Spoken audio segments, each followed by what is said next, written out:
कहीं खुशी तो कहीं गम। कल लोगों ने दीपों का पर्व दिवाली मनाया और लोगों ने खुशियां बांटी, मिठाई खिलाया। लेकिन जैसे ही कल रात में घड़ी में 11:30 बजता है, वैशाली मोड़ के 9 हटिया की ये तस्वीरें हैं। कल तक यहाँ पर हटिया लगा करता था, दुकानें मौजूद थी। आज तमाम दुकानें राख में तब्दील हो चुकी है। आग तो ज़रूर बुझ गया है, लेकिन धुआं अब भी निकल रहा है, जिसकी तस्वीरें हम आपको दिखा रहे हैं। हमारे साथ बहुत सारे लोग यहाँ पे मौजूद हैं। अपने अपने दुकानों को बचाने का रात में भरसक बहुत ही प्रयास किया, लेकिन दुकानें बच ना पाई।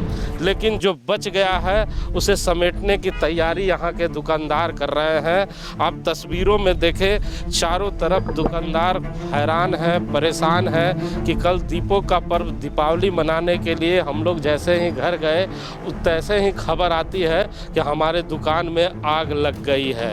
कहा जा रहा है कि इस जगह पे सब्जी का व्यापार लंबे समय से चलता है, जिसकी तस्वीरें आप देख रहे हैं कि बैगन, गोभी दुकान में रखी हुई थी, वो सामानें जल गई है और दुकानदार भी काफ़ी परेशान हैं। हमारे साथ कुछ लोग हैं बात करने के लिए, जिन्होंने देखा था शुरू दौर पे कि क्या हुआ। आपका यहाँ दुकान है? दुकान है। क्या चीज़ का दुकान? सब्जी का दुकान था। कैसे पता चला कि यहाँ आग लग गई? पता चला यहाँ पर कुछ लोग थे रात में यहाँ बैठा हुआ, तो वही लोग टटिया उटिया सब करने लगे। फिर फ़ोन किया गया तो फिर मालूम चला कि यहाँ पर पहले उधर से शुरुआत होते होते पूरा। अच्छा, आपका घर यहाँ पे है? कैसे, मतलब सबसे पहले क्या सुना आपने, कैसे आपको पता चला कि आग लग गया है? वही यहाँ हटिया में कुछ लोग बैठे हुए थे अपना पूजा वूजा करके, तो वो लोग बाहर निकले, दौड़ते दौड़ते पूरा आग लग गया और भयंकर टाइप से आग लगा हुआ था। मतलब देखने लायक था उस समय। रात में का वीडियो देखिएगा तो आपको मालूम चलेगा। देख रहे हैं पेड़ का स्थिति, देखिए पूरा जल गया पेड़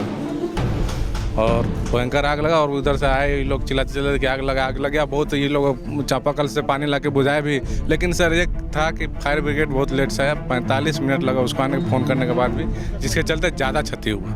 अच्छा, तो कितने का नुकसान हुआ होगा कम से कम?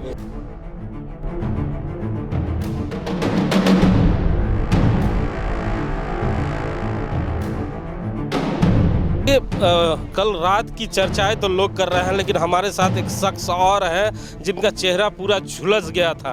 क्या बचा रहे थे आप कि आपका पूरा चेहरा जल गया? मतलब अपनी दुकान को बचाने में जला है? जी। कैसे पता चला, क्या हुआ, रात की कहानी बताएं। जी, मैं और मेरी मम्मी यहीं पे पूजा करने के लिए आए थे दुकान पर, और उसके बाद पूजा करते हैं कि क्रम में देखे कि हम लोग पूजा अंदर में कर रहे थे, और उसके देखे कि यहाँ सामने में आग लगी हुई है। तो हम सारे लोगों को जगाने गए, जगा करके उसके बाद पानी ला करके अपने जहाँ तक होगा अपने हाथ से बुझाने का प्रयास किए हैं। लेकिन उसके क्रम में देखिए मेरा सारा मतलब फेस वगैरह पे जल गया है। और उसके बाद फिर नहीं जब आग बुझा तब मेरी माँ भी फंसी हुई थी, तो किसी तरह करके अपनी माँ को हम बाहर निकालें और अपना जान बचाएं, बाहर निकालें। अच्छा, कितने का नुकसान हो गया होगा आप लोग? फल का सर मेरा हम लोग का चलता है, दुकान लगाते हैं, तो कम से कम 1.5 से 2 लाख रुपए का माल अंदर रखा हुआ था सारा। दिवाली छठ में सब लाए थे उसमें बेचने के लिए, उसमें बहुत नुकसान हुआ, बहुत क्षति हुआ। कैसे आग लगा, पता कुछ चला? नहीं, ऐसे जानकारी नहीं कुछ क्लियर है, लेकिन हम लोग अंदर में पूजा कर रहे थे, बैठ करके माँ के साथ पूजा कर रहे थे, और यहाँ अचानक देखे कि अचानक में बहुत तेज़ी में रफ्तार में आग पकड़ा हुआ है, और वो तेज़ मतलब कंट्रोल आउट ऑफ कंट्रोल था एकदम। तस्वीरें आपके स्क्रीन पे कल रात की जो आप देख रहे हैं, ये भयावह आग की तस्वीरें हैं जो आपके टेलीविज़न स्क्रीन पर है।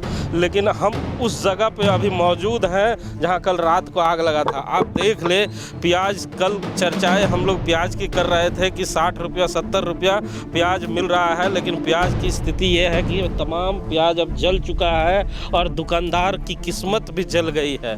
काफ़ी परेशान है दुकानदार। आपका भी दुकान था यहाँ? यही प्याज का दुकान था। कितना प्याज था इसमें? 15 पैकेट, कितना का नुकसान हो गया? लगभग 60-70 हज़ार रुपये का नुकसान।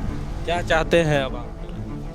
चाहेंगे क्या, हम लोग चाहेंगे कि कुछ सहायता राशि अगर हम लोग को मिल जाएगा तो कुछ राहत मिल जाएगा। कोई साहब आए थे मिलने के? नहीं, अभी तक तो कोई नहीं आया। कोई नेता? कोई नहीं। तो सुना ना आपने, ऐसे तो तमाम जनप्रतिनिधि कहा करते हैं कि हम तमाम ऐसे गरीब गुरबों के साथ हैं, आप हमारी पार्टी को वोट करें, हम आपका सहयोग करेंगे। कोई साहब आए नहीं अभी तक? ये हम लोग यहाँ का नहीं है, हम लोग तो ऐसे ही देखने चले गए। हाँ। क्या देखा? देखा कि सब कुछ जला हुआ है, सब्जी वगैरह सब जल गया। सब्जी यहाँ से खरीदते थे? हाँ, सब्जी तो खरीदते थे हम लोग यहाँ से। अफसोस हो रहा है? अफसोस तो होगा ही कि चाहे किसी का भी हो। अच्छा देखिए, कुछ ऐसे बुजुर्ग भी हैं जो अपने सामान जो बच गया है उस सामान को ले जा रहे हैं। कैसे पता चला कि आग लग गई है?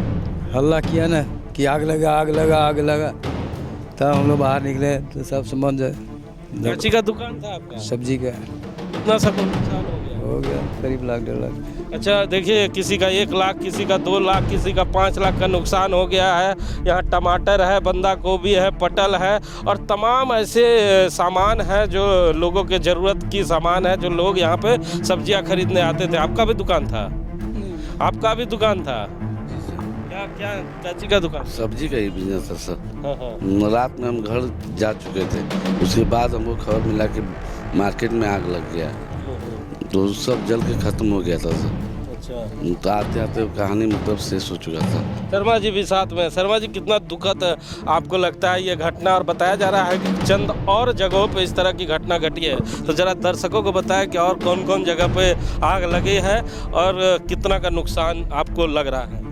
हिमांशु जी, जैसा कि आप देख रहे हैं, तस्वीर देखिए कितनी भयावह है, और जो लपटे हम लोग देख रहे हैं हमारे टेलीविज़न चैनल पे चल रहा है, उसको देखकर लग रहा था कि आसपास की सभी चीज़ें राख हो गई होगी। और सचमुच आप देखिए, दर्जनों दुकान राख में तब्दील हो चुका है। लाखों लाख की सब्जियां, फल का बताया जा रहा है कि यहाँ पर सेक्टर 9 वैशाली मोड़ के इस बाज़ार से राख में तब्दील हो चुकी है। अब दुकानदार पर दुख का बात है शर्मा जी कि किसी भी राष्ट्रीय पार्टी का नेता अभी तक इस जगह पे नहीं आ रहा है, क्षेत्रीय पार्टी का नेता नहीं आ रहा है। कहा जाता है कि ये जो आपदा है, आपदा के लिए भी सरकार ने कुछ व्यवस्थाएं करके रखी है कि अगर ऐसी कोई घटना घटती है तो उन दुकानदारों को उसका लाभ मिल सके। लेकिन किसी भी पार्टी का ना जिला अध्यक्ष आता है, ना कोई नेता आता है, ना विधायक आता है, ना कोई प्रतिनिधि आता है। तो कितना दुख की बात है, क्योंकि ये लोग बता रहे हैं कि कोई नहीं। जैसा जानते हैं कि जब भी आदमी तकलीफ में होता है तो उसका सबसे पहला साथी जनप्रतिनिधि ही होता है। आसपास के लोग तो होते ही हैं, लेकिन सबसे जो मजबूत साथी होता है उसका जनप्रतिनिधि, उसके समाज सेवी नेतागण ही होते हैं, पार्टी के लोग ही होते हैं। लेकिन आप देख रहे हैं कि देर रात को ये आग लगी और अभी लगभग 12:30 बजने को है। कोई भी यहाँ पर सुध लेने नहीं आया कि आखिर यहाँ क्या घटी है, और लोग अब खुद अपने स्तर से जो भी हो पा रहा है उसकी व्यवस्था करने में जुटे, क्योंकि उनकी सारी संपत्ति तो दीपावली और छठ महापर्व को लेकर लाए थे, वो सब जल चुकी है। अब कोशिश कर रहे हैं कि इसमें से कैसे अब दोबारा वो खड़ा हो सके। हिमांशु जी, अच्छा, तो कहीं प्याज है, कहीं पटल है, तो कहीं कद्दू है, कहीं आलू है, कहीं खीरा है। ये जो तस्वीरें आप देख रहे हैं, ये दुकानदारों ने अपने दुकान में सामान रखा था, और यहाँ पर जो स्थानीय लोग हुआ करते हैं वो अपनी ज़रूरत के सामान खरीदने के लिए इस जगह पे आते हैं। कुछ महिलाएं आई हैं देखने के लिए, सुनकर आया कि आग लग गया, देखने। हाँ, हम देखने के लिए आए हैं। अफसोस हो रहा है? बहुत अफसोस हो रहा है, देखने का इच्छा नहीं। नज़दीक बाजार था, जो पता था घरों में रहता सब निकल के अपना सब्जी लेने आ जाता था। अब बड़का हटिया तो दूर है, यहाँ गति हो गया है, कैसे ऊपर खड़ा होगा लोग। ये लोग का सब दिन के कमाई तो ये लोग का अथी हो गया। ठीक, दिवाली जहाँ खुशियाँ लेके आती है, लोग खुशी मनाते हैं, दीप जलाते हैं। ये सेक्टर 9 का जो हटिया है, इस बार दिवाली के इस लोगों के लिए दुख भरी खबर लेके आई है और लाखों की क्षति हो गई है। बताया जा रहा है कि बोकारो जो विधानसभा है, इसके कई इलाकों में इस तरह की आगजनी हुई है। हमारे साथ राम नारायण शर्मा भी हैं, जो सेक्टर 8 से आपको सीधी तस्वीरें अब दिखाएंगे।